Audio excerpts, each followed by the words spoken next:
Hi teachers, welcome back to my channel. നമ്മൾ KTET category 2ന്റെ syllabus ഒന്ന് analyse ചെയ്യാണ്. അപ്പോൾ നമ്മുടെ ക്വസ്റ്റ്യൻ പേപ്പറിലെ ചൈൽഡ് ഡെവലപ്മെന്റ് ആൻഡ് പെഡഗോജി എന്ന ഏരിയയിൽ നിന്നുള്ള ക്വസ്റ്റ്യൻസ്, ആ ഒരു ഭാഗത്തെ സിലബസ് ആണ് നമ്മൾ അനലൈസ് ചെയ്യുന്നത്. അപ്പോൾ ചൈൽഡ് ഡെവലപ്മെന്റ് ആൻഡ് പെഡഗോജി എന്നുള്ള ഭാഗം നമുക്ക് 30 മാർക്കിനാണുള്ളത്. ഈ 30 mark child development, learning theories, intelligence and personality എന്നീ 4 കാറ്റഗറിയിലായിട്ടാണ് ബ്രോഡായിട്ട് ഡിവൈഡ് ചെയ്തിട്ടുള്ളത്. ഇതിൽ തന്നെ ചൈൽഡ് ഡെവലപ്മെന്റ് ആൻഡ് സോഷ്യലൈസേഷൻ എന്നുള്ളൊരു ഭാഗമുണ്ട്. ഇതിൽ തിയറീസ് ആണ് വരുന്നത്. ഈ തിയറീസിൽ എങ്ങനെയാണ് കുട്ടികളുടെ മെന്റൽ ഗ്രോത്ത് നടക്കുന്നത്, കുട്ടികൾ എങ്ങനെയാണ് സൊസൈറ്റിയുമായിട്ട് ഇന്ററാക്ട് ചെയ്യുന്നത് എന്നുള്ളതെ കുറിച്ചൊക്കെ ബന്ധപ്പെട്ടുള്ള തിയറീസ് ആണ് ഈ ഒരു ഏരിയയിൽ നിന്ന് വരുന്നത്. അതിൽ വരുന്ന ഇമ്പോർട്ടന്റ് തിയറീസ് ആണ് പിയാഷെയുടെ കോഗ്നിറ്റീവ് ഡെവലപ്മെന്റ് തിയറി. അതിൽ വരുന്നത് sensory motor stage, pre operational stage, concrete operational stage, formal operational stage, ഇങ്ങനെ 4 സ്റ്റേജസ് ഉണ്ട്. അപ്പോൾ ജീൻ പിയാഷെയുടെ കോഗ്നിറ്റീവ് ഡെവലപ്മെന്റ് തിയറി അതിലെ ഒന്നാമത്തെ തിയറിയാണ്.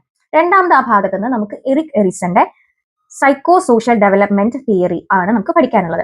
അതിൽ കുറെ സ്റ്റേജസുകളുണ്ട്. ഇതിൽ ഏറ്റവും ഇമ്പോർട്ടന്റ് ആയിട്ടുള്ളത് നമ്മുടെ ഐഡന്റിറ്റി വേഴ്സസ് റോൾ കൺഫ്യൂഷൻ എന്നുള്ള സ്റ്റേജ് ആണ്. കേട്ടഡ് കാറ്റഗറി 2 ചോദിക്കുന്ന ചോദ്യങ്ങളുടെ മിക്കവാറും എറിക് എറിക്സനുമായിട്ട് ബന്ധപ്പെട്ട് ചോദിക്കുന്ന ചോദ്യങ്ങൾക്ക് മിക്കവാറും ഉത്തരം വരുന്നത് ഐഡന്റിറ്റി വേഴ്സസ് റോൾ കൺഫ്യൂഷൻ എന്നുള്ള ഉത്തരമായിരിക്കും. അപ്പൊ രണ്ടാമത്തെ തിയറി ആയിരുന്നു എറിക് എറിക്സന്റെ, ആദ്യത്തെ പിയാഷെ, പിന്നെ എറിക് എറിക്സൺ. നെക്സ്റ്റ് ലോറൻസ് കോൾബർഗിന്റെ മോറൽ ഡെവലപ്മെന്റ് തിയറി. കുട്ടികളിൽ എങ്ങനെയാണ് മോറൽ ബിഹേവിയർ ഡെവലപ്പ് ചെയ്യുന്നത് എന്ന് പറയാൻ വേണ്ടിയിട്ടാണ് ഈ മോറൽ ഡെവലപ്മെന്റൽ തിയറി കൊണ്ടുവന്നിട്ടുള്ളത്. ഇതിൽ പ്രീ കൺവെൻഷണൽ ലെവൽ ഉണ്ട്, പോസ്റ്റ് കൺവെൻഷണൽ ലെവൽ ഉണ്ട്, കൺവെൻഷണൽ ലെവൽ ഉണ്ട്. അങ്ങനെ 3 ലെവലായിട്ട് മെയിൻ ആയിട്ട് ഡിവൈഡ് ചെയ്തിട്ടുണ്ട്. പിന്നെ ഇതിന് പിന്നെയും സബ് ഡിവിഷൻസ് ഉണ്ട്, 6 സബ് ഡിവിഷൻസ് ഇതിന് പിന്നെയുണ്ട്. അങ്ങനെ ഇത് ലോറൻസ് കോൾബർഗിന്റെ ആണ് 3ാമത്തെ തിയറി പറയുന്നത്. 4ാമത്തെ തിയറിയാണ് നമ്മുടെ വൈഗോട്സ്കി. വൈഗോട്സ്കിയുടെ ഭാഗത്ത് നിന്ന് ചോദ്യം വരാത്ത ഒരു ക്വസ്റ്റ്യൻ പേപ്പറും ഇല്ല, ഞാൻ എനിക്ക് എഴുതി തരാം.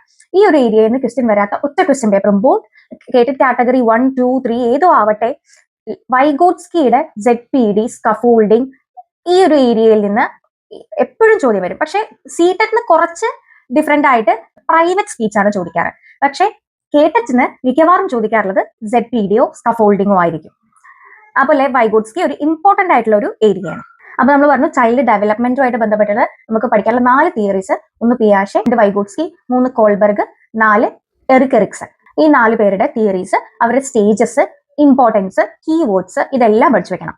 നെക്സ്റ്റ് വരുന്നത് തിയറീസ് ഓഫ് ലേണിംഗ് അല്ലെ. തിയറീസ് ഓഫ് ലേണിംഗിൽ വരുന്നത് 2 മെയിൻ തിയറീസ് ആണ്. ഒന്ന് ബിഹേവിയറിസ്റ്റ് തിയറീസും മറ്റൊന്ന് കൺസ്ട്രക്റ്റിവിസ്റ്റ് അല്ലെങ്കിൽ കോഗ്നിറ്റിവിസ്റ്റ് തിയറീസും. ഇതിൽ ബിഹേവിയറിസ്റ്റ് തിയറീസിൽ വരുന്നതാണ് Pavlov, Skinner, Thorndike. Cognitive and constructivist തിയറീസിൽ വരുന്നതാണ് Bruner, Kohler, David Ausubel, Robert Gagne, Albert Bandura. അപ്പൊ ഇത്രയും ആൾക്കാരാണ് നമ്മൾ കോഗ്നിറ്റിവിസ്റ്റ് അല്ലെങ്കിൽ കൺസ്ട്രക്റ്റിവിസ്റ്റ് തിയറീസിൽ നമ്മൾ പഠിക്കേണ്ടത്.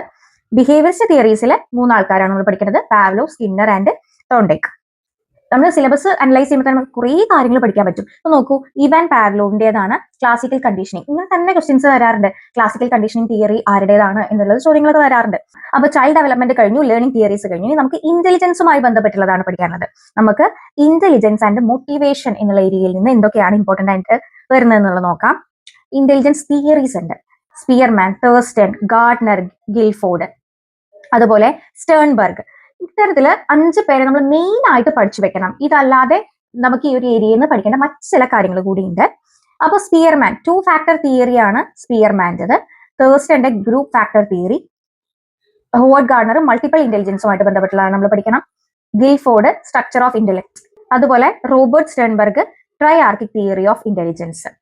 ഈ പേരുകൾ മാത്രം ഞാൻ എടുത്തു പറയുന്നത് ഇത് ഓരോന്നും നമുക്ക് എക്സ്പ്ലെയിൻ ചെയ്ത് പഠിക്കേണ്ട കാര്യങ്ങളാണ്. ഓരോ തിയറീസിനെ കുറിച്ചുള്ള വീഡിയോസ്, എക്സ്പ്ലനേഷൻസ്, അതുമായിട്ട് ബന്ധപ്പെട്ടുള്ള പ്രീവിയസ് ക്വസ്റ്റ്യൻസ് എല്ലാം ഇൻക്ലൂഡ് ചെയ്ത് നമ്മൾ ഓരോ വീഡിയോകളായിട്ട് അപ്ലോഡ് ചെയ്യും. അടുത്തത് മോട്ടിവേഷനുമായിട്ട് ബന്ധപ്പെട്ട് നമ്മൾ മെയിൻ ആയിട്ട് പഠിക്കേണ്ടത് എബ്രഹാം മാസ്ലോയുടെ ഹയറാർക്കി ഓഫ് നീഡ്സ് ആണ്. ഇതല്ലാതെ മോട്ടിവേഷൻ മറ്റൊരു സ്ഥലത്ത് വരുന്നുണ്ട്. നമ്മൾ സ്റ്റുഡന്റ് മോട്ടിവേഷനുമായിട്ട് ബന്ധപ്പെട്ടിട്ട് അവിടെ നമ്മൾ MC ക്ലെല്ലാൻഡനെയാണ് പഠിക്കേണ്ടത്. ഇത് നമ്മൾ മോട്ടിവേഷനിൽ എബ്രഹാം മാസ്ലോ ആണ് കാര്യമായിട്ട് നോക്കേണ്ടത്, അദ്ദേഹത്തിന്റെ തിയറിയും. നെക്സ്റ്റ്, അപ്പൊ ഇന്റലിജൻസ് കഴിഞ്ഞ് നമ്മുടെ 4ാമത്തെ ഏരിയ എന്ന് പറയുന്നത് പേഴ്സണാലിറ്റി ആണ്. പേഴ്സണാലിറ്റിയുമായി ബന്ധപ്പെട്ട് പേഴ്സണാലിറ്റി ആൻഡ് ലാംഗ്വേജ് ആണ് നമ്മൾ പറയുന്നത്. അതില് സിഗ്മണ്ട് ഫ്രോയിഡ്, അതുപോലെ ആൽപോർട്ടിന്റെ ട്രേഡ് തിയറി, അതുപോലെ ചോംസ്കിയുടെ ലാഡ് ലാംഗ്വേജ് അക്വിസിഷൻ ഡിവൈസ്, അതുപോലെ ബ്രിഡ്ജസിന്റെ ഈ 4 തിയറീസും വളരെ ഇമ്പോർട്ടന്റ് ആണ് ഈ ഒരു ഏരിയയിൽ നിന്ന്. സിഗ്മണ്ട് ഫ്രോയിഡിന്റെ ഈഗോ, സൂപ്പർ ഈഗോ ആയിട്ട് റിലേറ്റ് ചെയ്തിട്ട് ചോദ്യങ്ങളൊക്കെ അപ്ലിക്കേഷൻ ലെവലിൽ എപ്പോഴും ചോദിക്കാറുണ്ട്. ഇത്രയാണ് നമ്മുടെ സൈക്കോളജി ഏരിയയുമായി ബന്ധപ്പെട്ടിട്ട് മെയിൻ ആയിട്ടുള്ള തിയറീസ്. നെക്സ്റ്റ് ഇതല്ലാതെ ഒരു കുറച്ച് ഏരിയ ഉണ്ട്. നമ്മുടെ ഡെവലപ്മെന്റ്, ഗ്രോത്ത്, അഡോളസൻസ് ആയിട്ട് ബന്ധപ്പെട്ടുള്ള കുറച്ച് പ്രിൻസിപ്പിൾസ് ഒക്കെ നമുക്ക് പഠിക്കാനുണ്ട്. ഉദാഹരണത്തിന് principle of development, heredity and എൻവയോൺമെന്റിന്റെ ഇൻഫ്ലുവൻസ് എന്താണ്, അഡോളസൻസിൽ വരുന്ന ചലഞ്ചസ് എന്താണ്, മെച്ചുറേഷൻ എന്താണ് എന്നുള്ള കാര്യങ്ങളൊക്കെ നമുക്ക് പഠിക്കാനുണ്ട്. ഇതിൽ തന്നെ നമുക്ക് ഏറ്റവും ഇമ്പോർട്ടന്റ് ആയിട്ട് നമ്മൾ നോക്കി വെക്കേണ്ടത് ഐഡന്റിറ്റി ക്രൈസിസ് എന്താണ്, പിയർ പ്രഷർ എന്ന് പറഞ്ഞാൽ എന്താണ്, substance abuse, physiological changes during puberty, ഈ ഒരു ഏരിയയുമായിട്ട് ബന്ധപ്പെട്ടിട്ടാണ് മെയിൻ ആയിട്ട് അഡോളസന്റ് ചാലഞ്ചസിൽ നിന്നും ചോദ്യം വരാറുള്ളത്. ഇല്ല, ഐഡന്റിറ്റി ക്രൈസിസ് അത് വളരെ ഇമ്പോർട്ടന്റ് ആണ്. ഇനി inclusive education and special needs, ഇത് വളരെ സിമ്പിൾ ആയിട്ടുള്ള ഒരു ഏരിയയാണ്. ഇൻക്ലൂസീവ് എഡ്യൂക്കേഷനിൽ വരുന്ന വെല്ലുവിളികൾ എന്തൊക്കെയാണ്, എങ്ങനെയാണ് ഒരു ഇൻക്ലൂസീവ് എഡ്യൂക്കേഷൻ നമുക്ക് കൊണ്ടുവരാൻ പറ്റുക എന്നുള്ളതിനെ കുറിച്ച് ഒരു കോമൺ ഐഡിയ ഉണ്ടെങ്കിൽ സിമ്പിൾ ആയിട്ട് ഈ ഒരു ഏരിയയിൽ നമുക്ക് ആൻസർ ചെയ്യാൻ വേണ്ടിയിട്ട് പറ്റും. Pedagogy and teaching learning process ആണ് അടുത്തത്. ഇത് പെഡഗോജിയുമായിട്ട് ബന്ധപ്പെട്ടുള്ള ഒരുപാട് കാര്യങ്ങൾ, നമ്മുടെ ചൈൽഡ് സെന്റേർഡ് ലേണിംഗ് എന്താണ്, ആക്ടിവിറ്റി സെന്റേർഡ് ലേണിംഗ് എന്ന് പറഞ്ഞാൽ എന്താണ്, അതുമായിട്ട് ബന്ധപ്പെട്ടുള്ള കാര്യങ്ങളൊക്കെയാണ് പെഡഗോജി ആൻഡ് ടീച്ചിങ് ലേണിംഗ് പ്രോസസ്സിലെല്ലാം വരുന്നത്. പിന്നെ അസസ്മെന്റ് ആൻഡ് ഇവാലുവേഷൻ ആണ് CCE, പോർട്ട്ഫോളിയോസ്, അനക്ഡോട്ടൽ റെക്കോർഡ്സ്, ഇത്തരത്തിലുള്ള റെക്കോർഡ്സിനെ കുറിച്ചിട്ടും അതുപോലെ അസസ്മെന്റ് രീതികളെ കുറിച്ചിട്ടും, ഇവാലുവേഷൻ, അതിന് നോം റെഫറൻസ്ഡ്, ക്രൈറ്റീരിയൻ റെഫറൻസ് ഇവാലുവേഷൻ എന്താണ്, റേറ്റിംഗ് സ്കെയിലുകൾ എന്തിനാണ് ഉപയോഗിക്കുന്നത്, നമുക്ക് ഓരോ റെക്കോർഡുകളും എന്തിനൊക്കെയാണ് ഉപയോഗിക്കുന്നത് എന്നുള്ളതിനെ കുറിച്ച് നല്ലൊരു ധാരണ ഉണ്ടെങ്കിൽ ഈ ഒരു ഏരിയയിൽ നമുക്ക് ആൻസർ ചെയ്യാൻ വേണ്ടിയിട്ട് കഴിയുള്ളൂ. മെയിൻ ആയിട്ട് ഈ ഏരിയയിൽ നിന്ന് അനക്ഡോട്ടൽ റെക്കോർഡ്സ്, ക്യുമുലേറ്റീവ് റെക്കോർഡ്സ് ആണ് ചോദിക്കാറ്. പിന്നെ ഇവാലുവേഷൻ, നോം റെഫറൻസ്ഡ്, ക്രൈറ്റീരിയൻ റെഫറൻസ്ഡ്, ഇത് തമ്മിലുള്ള ഡിഫറൻസ് എന്താണെന്നുള്ളത് നമുക്ക് നല്ലൊരു ധാരണ വേണം. നെക്സ്റ്റ് ലാസ്റ്റ് ആ ഒരു ഏരിയയിൽ നിന്ന് വരുന്നതാണ് സോഷ്യൽ ആൻഡ് ഇമോഷണൽ ഫാക്ടേഴ്സ്. അതിൽ ജെൻഡർ ആൻഡ് സൊസൈറ്റി കൺസ്ട്രക്ട്സ് എന്താണ്, gender bias, gender stereotyping, ഇതൊക്കെ എന്താണെന്നുള്ളത് നമ്മൾ അറിയണം. പിന്നെ motivation, internal motivation, external motivation, എൻസിക്ലല്ലാൻഡ് പോലുള്ള കാര്യങ്ങളൊക്കെ നമ്മൾ ഇവിടെ അറിഞ്ഞിരിക്കണം. പിന്നെ വരുന്നത് ഇമ്പോർട്ടന്റ് ആയിട്ടുള്ള കാര്യം അഡ്ജസ്റ്റ്മെന്റ് മെക്കാനിസംസ് ആണ്, ഡിഫൻസ് മെക്കാനിസംസ്. ഏതൊക്കെയാണ് ഡിഫൻസ് മെക്കാനിസംസ് എന്നുള്ളത് നമ്മൾ മുൻപും ക്ലാസ് ഡിസ്കസ് ചെയ്തിട്ടുണ്ട്.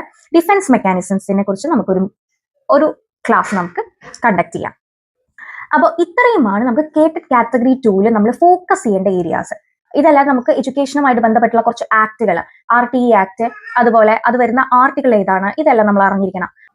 അതുപോലെ തന്നെ PWD ആക്ട്, ഇതെല്ലാം നമ്മൾ അറിയണം. അതുപോലെ കമ്മീഷൻസ് വളരെ ഇമ്പോർട്ടന്റ് ആണ്. Secondary education commission, Kothari commission മുതലായിട്ടുള്ള NCF, NEP, NPE മുതലായി നമ്മൾ NEP 2020 വരെയുള്ള കാര്യങ്ങൾ നമ്മൾ അവരുടെ മെയിൻ ആയിട്ടുള്ള ലക്ഷ്യങ്ങൾ, ഇതെല്ലാം നമ്മൾ അറിഞ്ഞിരിക്കണം.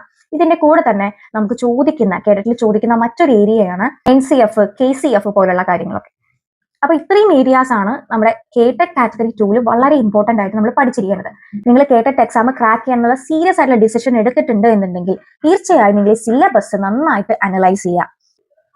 നല്ലൊരു ടൈം ഗ്യാപ്പ് ഇപ്പൊ നമുക്കുണ്ട്. ആ ഒരു ടൈം ഗ്യാപ്പ് നന്നായിട്ട് യൂട്ടിലൈസ് ചെയ്ത് നമുക്ക് വർക്ക് ചെയ്യാം. വീഡിയോ ഇഷ്ടപ്പെട്ടെങ്കിൽ ലൈക്ക് ചെയ്യുക, ഷെയർ ചെയ്യുക, കമന്റ് ചെയ്യുക. Thank you.